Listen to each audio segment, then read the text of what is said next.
धनी बने हम मुंड के आबे ना पलंगिया मत दे खुद खुद के कोही कहे जबरी भरला जब से साथे बोलला जब से साथे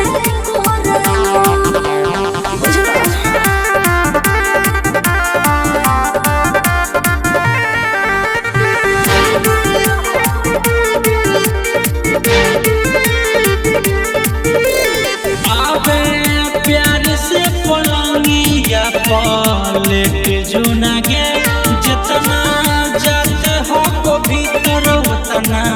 घोट जो ना गे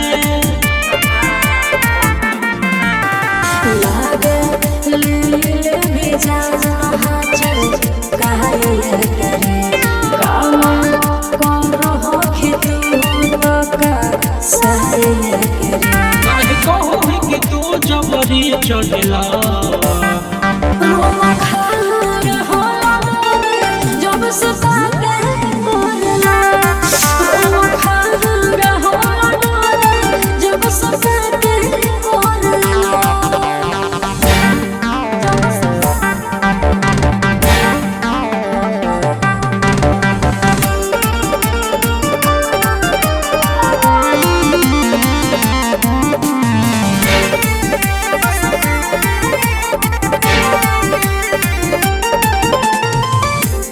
धनिया